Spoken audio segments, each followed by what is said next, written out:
Her Excellency, Dr. Susanna Wassum-Reiner, Ambassador of Germany to Israel. His Excellency, Mr. Martin Weiss, the Ambassador of Austria to Israel. Member of the Austrian Parliament, Mr. Martin Engelberg. Mr. Natan Sharansky, former chairman of the Jewish Agency and close friend of Yad Vashem. Mr. Avner Shalev, chairman of the Yad Vashem Directorate. Ms. Dorit Novak, Director General of Yad Vashem. Mr. Shaya Ben Yehuda, Managing Director of the International Relations Division. Ms. Jane Wilf, Representative of the American Society for Yad Vashem. Mr. Kai Diekmann, Chairman of the German Friends of Yad Vashem. Heads of Yad Vashem societies around the world. Mr. Roy Secker from Skorka Architects. Ms. Maya Shalev from Poran Shrem Project Managers. Yad Vashem friends and donors, Holocaust survivors, and distinguished guests. We are gathered here in the Yad Vashem Synagogue, a memorial to the numerous synagogues that were destroyed in the Holocaust. Behind me stands a Torah Ark brought here from Bar-Lad, Romania, and around us you can see Torah Arks and Judaica from synagogues all over Europe, whose members were rounded up, deported, and murdered.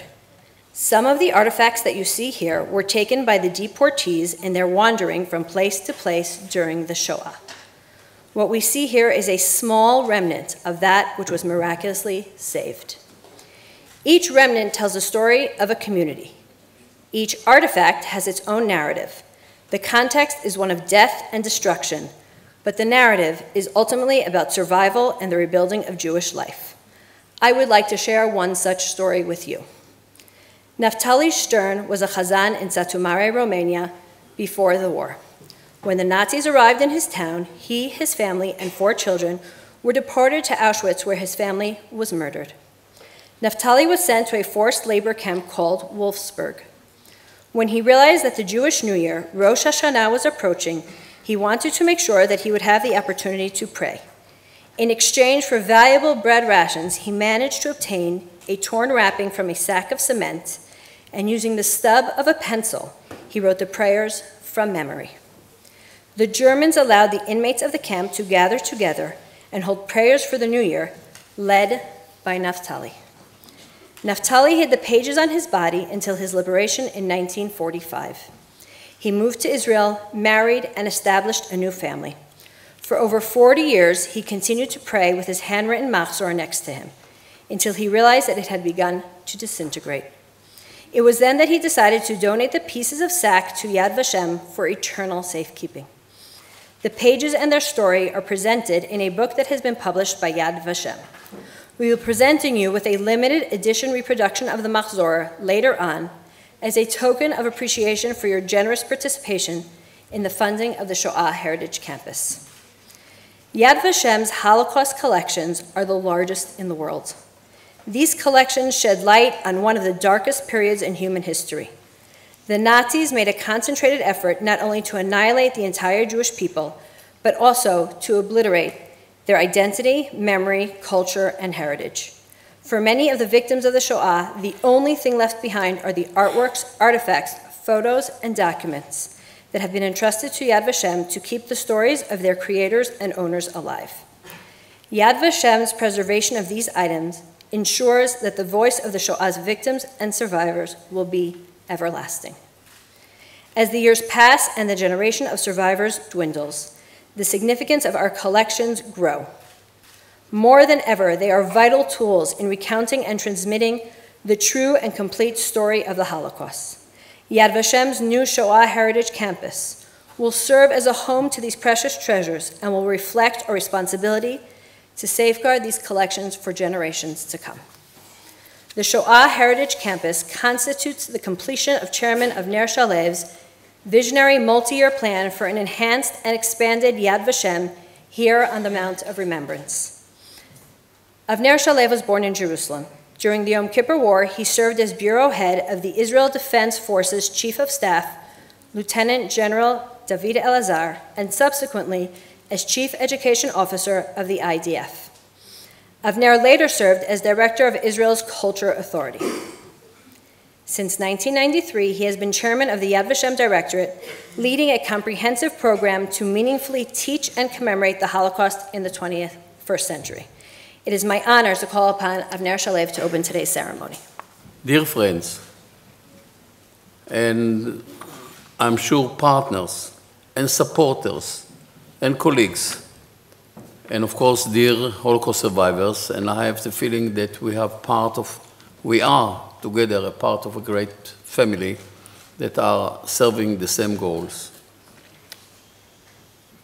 Yad Vashem collects systematically fragments of, if you want, memories of the Shoah here in Israel from survivors from other families who are ready to share and to give it to us.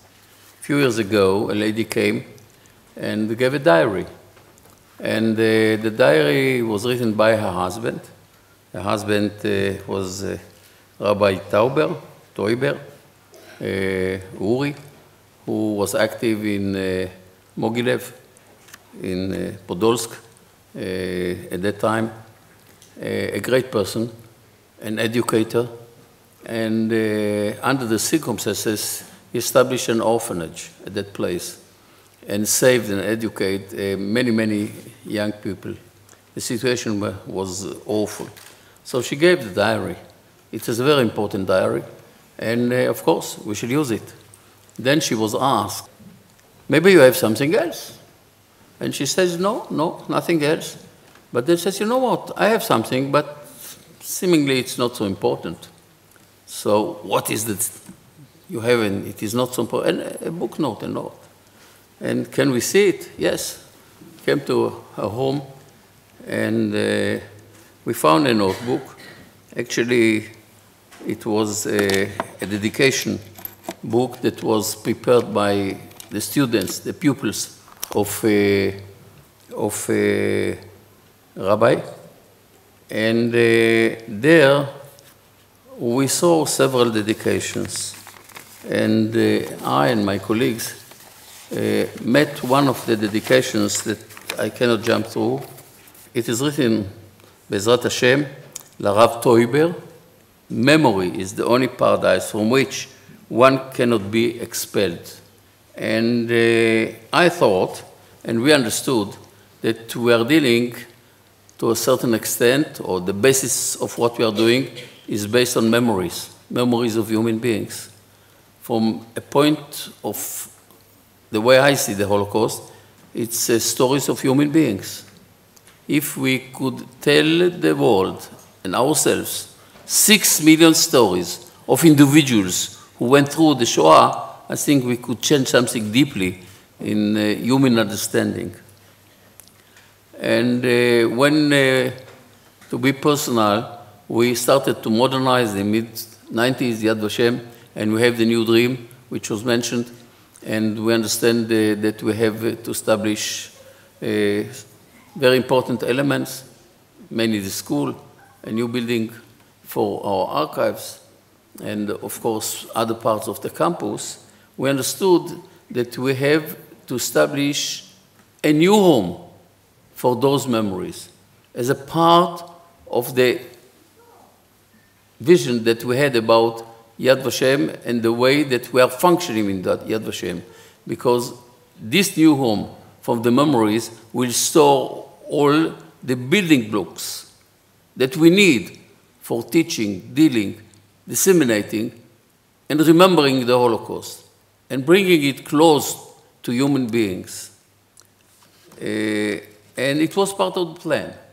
But to be frank with you, after we establish first few elements, of course we came to the school. The school was established, but the building of the school was not. And in the end of the 90s, we established the building. And we had at the time 20 classrooms. And we saw that actually we need many more, many more. Right now we have around close to 40 classrooms or groups who are coming to study in Yad Vashem every single day, every single day. So we had at that time only 20 classrooms, and we understood that we need other facilities and specifically more classrooms. So the question for me was to go forward with establishing this new home for the artifacts, for the creativity, for the memories, or to continue with the education. We decided to continue with the education, to expand the school, to have more classrooms. And when we concluded that step, we said, okay, now we can come to this new landmark. And we started to plan, we started to think, and I remember still well that one of those talks that I'm sharing with my many friends, I was sitting with David and Fela Chappelle and two good friends from the US, and I told them about the idea, about the need, and David said, okay, I'm going to be your partner, our first partner. And we started to move. It took quite a time, but we moved forward, and right now we are on the way. So other partners join us. Of course, our friends, Yad Vashem societies all over the US, in other sides of the world. I'm not going to mention every one of them. And it happened to me just, I think, 2 years ago, when a new chairperson came to lead our friends in Germany, Kai Dickmann, he's here with us. Where is Kai? And he heard the story, and he said, it's very important. I want to partner. And today, he will speak. He's another important partner to this endeavor. And we are moving forward with other supporters and friends. And what we are going to do in this part of our mountain campus is to build a sub-campus that will deal with the memories, with the heritage of memories of the Jewish people and of the Shoah. And we're going to store there, first of all, I think one of the most astonishing, important collections that any society, any organization has in the world. It's the result or the fruits of human efforts to create under the awful circumstances of the Shoah at that period. Human beings were fighting to keep their human identity, humanity, and creativity, and to create and to express, a person express himself, itself. It's one of the phenomena that are so important to every human being. And under the awful circumstances, there were thousands of pieces of creativity, and we collected them very carefully. And we have here around 12,000 pieces of art, creativity, which express this human need. And I think it's unique. So this collection will be the first, if you want, member in the new house. And then, of course, the artifacts. But not just artifacts as artifacts, but each artifact has a story, a human story. And the artifacts is, I think, a way to tell and to share this experience, human experience, that went through the events of the Shoah with the world, with youngsters for years. And of course, authentic documents and notebooks and diaries, as I mentioned before. So we are going to build a modern, state-of-art house that will be the home, a new home. Each one of those memories had the original home, but under the events of the Shoah, most of it was destroyed. And we have the fragments. And the fragments will be stored here, will be part of a new life that we shall give them. We shall teach about them. We shall give the ability to everyone in the world to learn about them. They will take their stories. So it's a very important stage in the development of the ability of Yad Vashem to deliver and to continue to tell the story and to teach and to keep a meaningful human remembrance.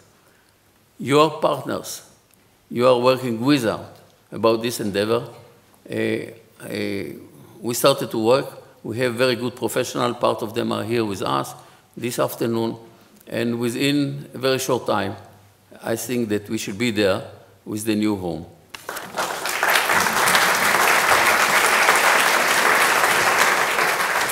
Natan Sharansky was born in Ukraine. In 1977, he was sentenced to 13 years in prison by the Soviet government. After 9 years imprisonment, Mr. Sharansky was released and emigrated to Israel. From 1996 until 2005, Natan Sharansky served as a minister in the Israeli government. He was awarded the Congressional Gold Medal in 1986 and the Presidential Medal of Freedom in 2006. In June 2009, he was elected as chairman of the Jewish Agency, a position that he held up until 2018. In 2018, he was awarded the prestigious Israel Prize Lifetime Achievement Award. It is my honor to call upon Mr. Natan Sharansky to deliver his address. Dear friends, dear survivors, I didn't even try after to prepare my speech because you can't make speeches about Shoah. We can only share the experiences, their experiences and our experiences. Viktor Frankl was one of the leading European psychologists, psychiatrists. And then he spent a few years in Auschwitz and in other concentration camps and wrote a very important book, A Man in the Search of Meaning. And there he tells the story of people who are facing inevitable death and how impossible your life becomes if it loses any meaning. Then you really cross the line between human life and animal's life. And on the other hand, he saw how easy you can encourage people by giving them meaning, by reminding them, you have a book which you didn't finish, you have research which maybe you'll finish one day, you have somebody who hopes that you still live, and even if there is no hope that you'll get out, but your experience is very important for the future generations. There are people for whom your experience, your life is very important. And it's interesting how in this station so many people decided to believe in it, that their experience is very important. And that's why we have to continue our life with dignity until the last moment. You say, I understood, but I was reading it very well. Because I was, of course, not in such conditions, but I also was in a situation when we, political prisoners in the Soviet Union, did not know whether we'll get out alive. For a year and a half, I was under interrogations and was promised that I'll be sentenced to death. And even then in the camp, you never know how many years you will still have. And I know how in this situation it is so important for the people to try to send any information about their life. Not in order the world will remember about them, but this feeling that if the world will not know the truth about this life, this regime, these conditions, it can happen again and again. And that's why if there is any meaning in our life at this moment, it's meaning this, that it will be then known and used by those who stay. But not only for the people who lived then until the last moment, this memory is important.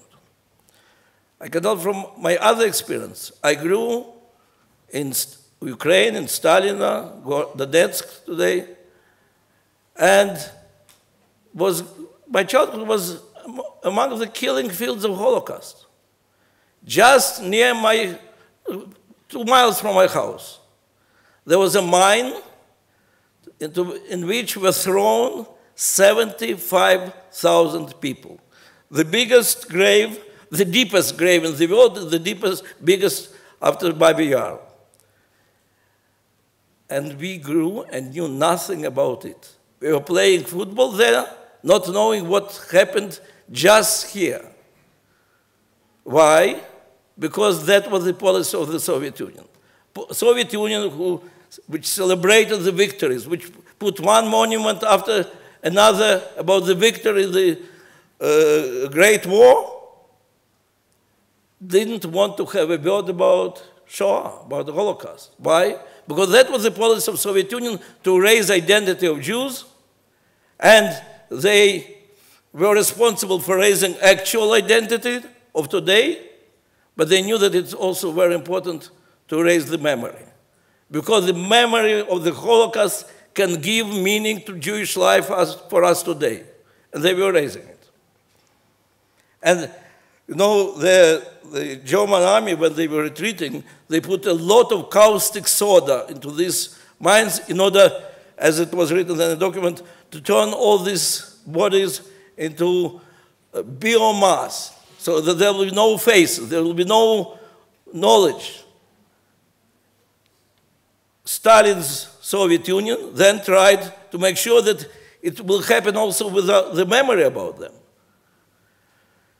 And so after this, that's why one of our first struggles, when we started struggle for the release of Soviet Jewry, one of our first struggles was for the truth about Holocaust in the places where we were. So it's very important for those, for the victims of Holocaust, but it's very important also for modern generation. In order our life will be continuation of this chain of generations. The generation of Holocaust will not simply be those who disappeared without any meaning. They are part of our story. And that's why it's so important. That's why what is the guarantee that they will be part of living history and that our history will continue? The State of Israel guarantees it, Yad Vashem, and all the friends of Yad Vashem. We are grateful to everybody. And one more last point. We face new and new waves of anti-Semitism. 20 years ago, we were speaking a lot about anti-Semitism in Muslim countries. Then we started speaking more and more about anti-Semitism, new anti-Semitism on the left. We had to come with new definitions of what is new anti-Semitism, how demonization, legitimization, double standard against Israel turns into anti-Semitism. And today we speak a lot also about new old right-wing anti-Semitism in Europe. All this comes together. And there are people who say, okay, it's very unpleasant, we have to fight, it's not so awful. They say, if you go through Yad Vashem or any other place, museum, what always surprises me, how thin was this red line, border, between, let's say, life of Jews in 35 in different European countries, how full this life was, how normal, how joyful this life. Who then could think, Jews and non-Jews, that in 3-4 years it will be Holocaust? I have to say, a few days ago there was a cartoon in New York Times. And there was a very good article also in New York Times. That is New York Times anti-Semitic? No. But the fact that somebody in New York Times, without even thinking, passed this cartoon proves that in a few years we are so used to these images, to these anti-Israeli images, we even don't notice that it became anti-Semitic. I can tell you on the campuses what was impossible 3 years ago is possible today. Every year, this line between political criticism of Israel and anti-Semitism becomes thinner and thinner and thinner, and who knows when it will be crossed. That's another reason why we always have to remind ourselves how full was this life, how real was this life, and how quickly it disappeared.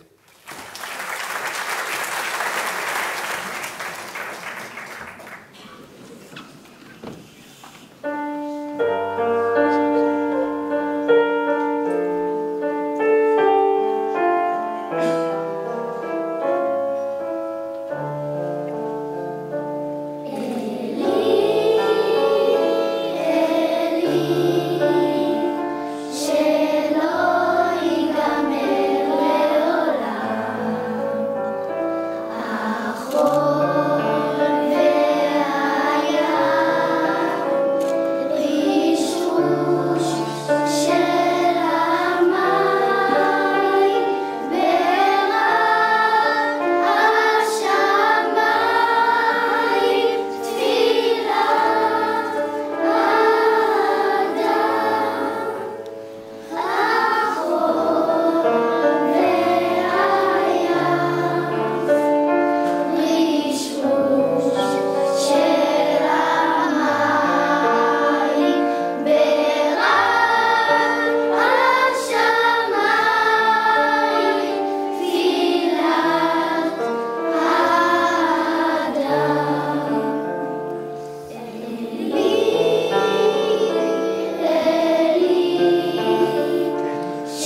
Jane Wilf and her husband Mark, son of Joe and Elizabeth, are longtime members of the American Society for Yad Vashem and are great supporters of Yad Vashem.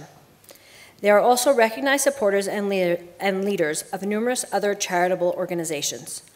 Currently, Jane serves on the board of the Birthright Israel Foundation, National Women's Philanthropy Board, the boards of the Jewish Museum, Hillel International, Minneapolis Institute of Art, Newark Academy, Taste of the NFL, and the Wilf Family Foundation. Jane is with us today representing the Wilf family as well as the American Society for Yad Vashem. I would like to call upon Jane to deliver her speech. I am honored to deliver remarks on behalf of my family, the Wilf family, and all of the American donors of the Shoah Heritage Campus and Collections Center of this moving groundbreaking ceremony.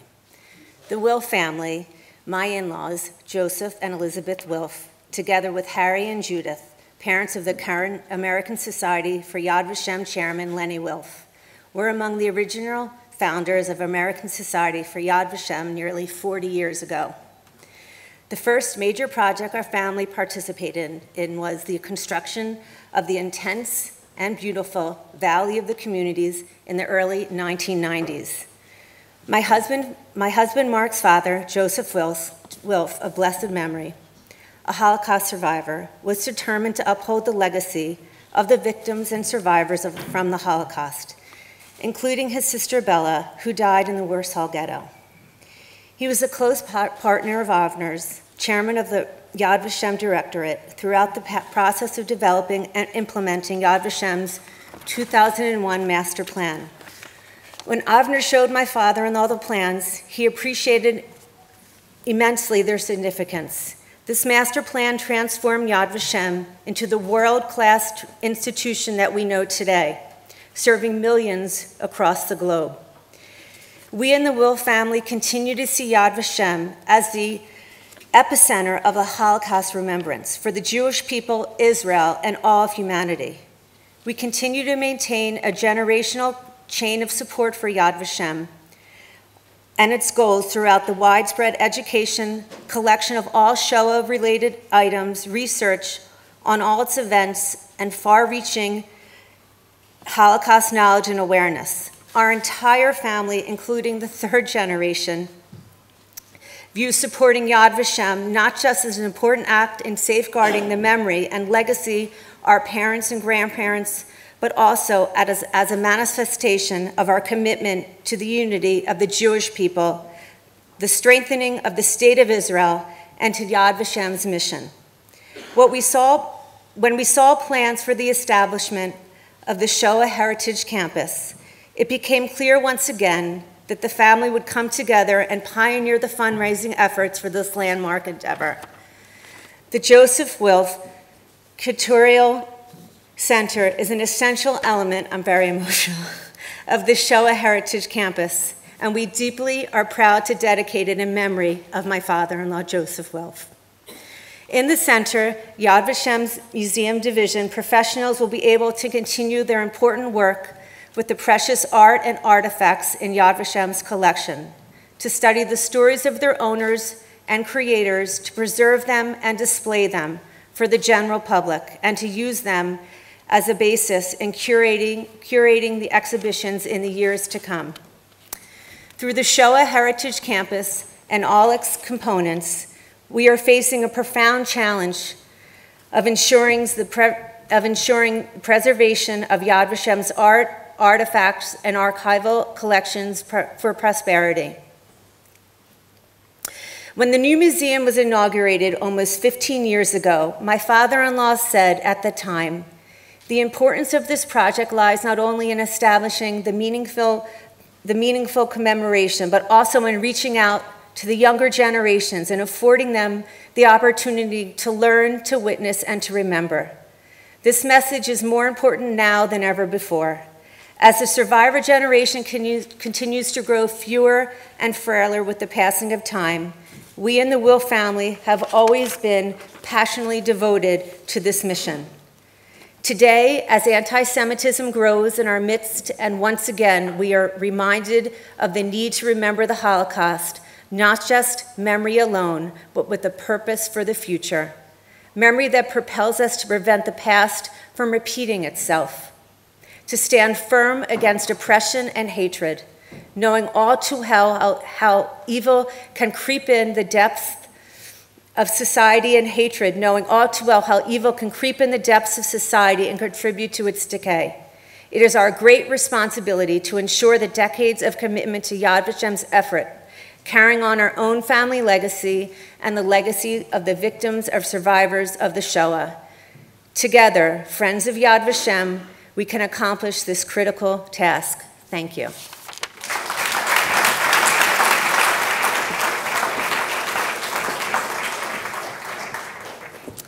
Thank you very much. Kai Diekman served as chief editor of Bild magazine for 14 years until 2015. In 2009, he led Bild's much-noted donation to Yad Vashem of the original blueprints for the Auschwitz-Birkenau extermination and concentration camp. Today, Mr. Diekman serves as the chairman of the German Friends of Yad Vashem. He is an important partner in the implementation of our vision for the Shoah Heritage Campus. I would like to call upon Kai to deliver his speech. This is a very special day for each and every one of us gathered here. In this moment, at this occasion, on this place. It's an honor and it's a privilege, and I think we all feel it. Yad Vashem holds a deep place in our hearts, and its mission is paramount to all of us. It was only yesterday that the atrocities of the Holocaust took place when the German Nazis and their collaborators murdered 6 million Jewish men, women, and children. I stand before you today, a German, in the state of Israel, on Yom HaShoah, Holocaust Remembrance Day, representing the friends of Yad Vashem from all over Europe. This is a humble moment, a moment full of responsibility. Together, we share the same goal. Together, our friends from Borussia Dortmund, Daimler, Deutsche Bahn, Deutsche Bank, and Volkswagen, joined by the state of Austria and other valued partners from Europe, have pledged their support to help ensure that the Holocaust and the memory of the victims are commemorated for eternity. Collectively, we are committed to the undying responsibility and declare never again. This is an occasion that we will forever treasure. Together, we are determined and committed to support the new Shoah Heritage Campus and the Shoah Collections Center at Yad Vashem. This center will serve as the preeminent source of stories of individuals, communities, and the once flourishing Jewish world, which was brutally and systematically exterminated during the Holocaust. This is the place where everything culminates. Yad Vashem, the World Holocaust Remembrance Center, is a place that not only collects all the memories, it also treasures and disseminates them for all of humanity to see and to learn. Here, on the Mount of Remembrance, we have partnered with Yad Vashem to build a new home for all of the pieces of the history of the Holocaust, bringing them together under one roof to serve as everlasting proof to the atrocities of the Shoah. This is the place that not only holds them together, but also restores the voices of the victims. This campus will serve as home to the dreams that were never dreamt, the hopes that never came true, the wishes that will never be fulfilled. On this spot, we will long for yesterday while we strive for a better future. We came today as invited friends of Yad Vashem, of the State of Israel, and of the Jewish people, fortified by our commitment to safeguard these memories. Let there be an invincible willingness to open the gates of memory and declare together our conviction. Let there be not only words of friendship, but deeds. Here, in this moment, occasion, and on this day, we lay the groundwork for our shared future. Thank you very much. Shalom, Shavarim.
As part of today's ceremony, I would like to invite our partners to sign our scroll of dedication for the Shoah Heritage Campus.